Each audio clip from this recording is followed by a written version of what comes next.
Viktor Frankl included guilt in what he called the tragic triad, the three unavoidable dimensions of human suffering: pain, guilt, and death. His inclusion of guilt alongside suffering and mortality might seem strange at first.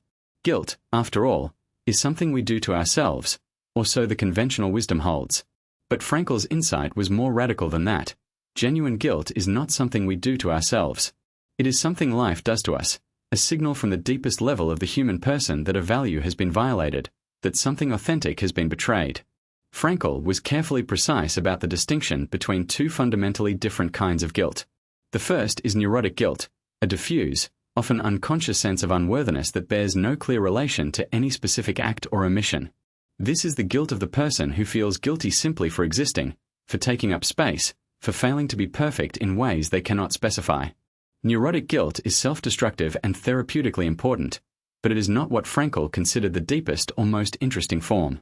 The second kind is existential guilt, the specific, concrete recognition that one has acted against one's own conscience, that one has done something, or failed to do something, that represented a genuine betrayal of what one most deeply valued. This guilt, Frankl argued, is not a disease. It is information. It is the conscience speaking, and the conscience, in his framework, is not a social construct or a cultural residue but a specifically human organ of perception, the capacity to intuit, in the particular situation one faces, what is genuinely called for. The person who feels existential guilt and attempts simply to suppress or eliminate it, to be talked out of it, medicated past it, or distract away from it, has made a serious error. They have discarded the very information their inner life is offering them. The guilt is pointing at something real, a gap between who they are and who they know themselves to be capable of being. That gap is not comfortable to live with, but it is essential to acknowledge. Frankl was clear about what authentic engagement with existential guilt requires. It requires, first, honest acknowledgement, the willingness to say, without evasion or rationalization, that one has fallen short. This is not the same as self-flagellation. It does not require the person to compound their mistake with extended self-punishment, which serves no one and typically makes the next mistake more likely by corroding the confidence needed for genuine change. What it requires is honest perception, the clear-eyed facing of what happened.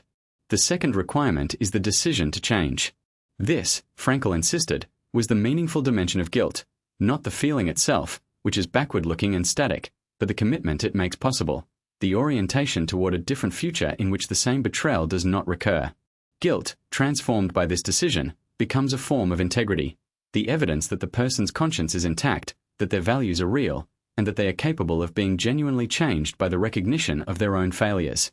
Frankl's understanding of conscience as the guide to authentic living connects to his broader existential framework. He believed that each person faced, in every significant situation, a unique moral demand, a specific call arising from the particular circumstances of their life at that moment, addressed to their particular constellation of values and capacities. The conscience was the organ that perceived this demand. Guilt, when properly understood, was the signal that the conscience had been heard and not followed. In an age that is broadly moving toward the elimination of guilt, through therapeutic normalization, through cultural relativism, through the assignment of all moral failure to systemic factors beyond individual control, Frankl's position is sharply countercultural.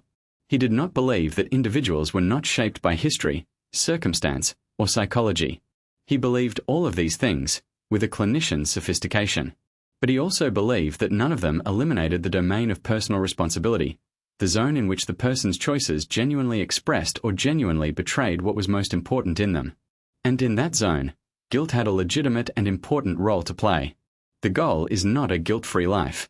The goal is a life lived in genuine accordance with one's deepest values, a life in which the voice of conscience is heard, respected, and followed. And when it is not followed, the guilt that results is not a wound to be healed but a teacher to be taken seriously.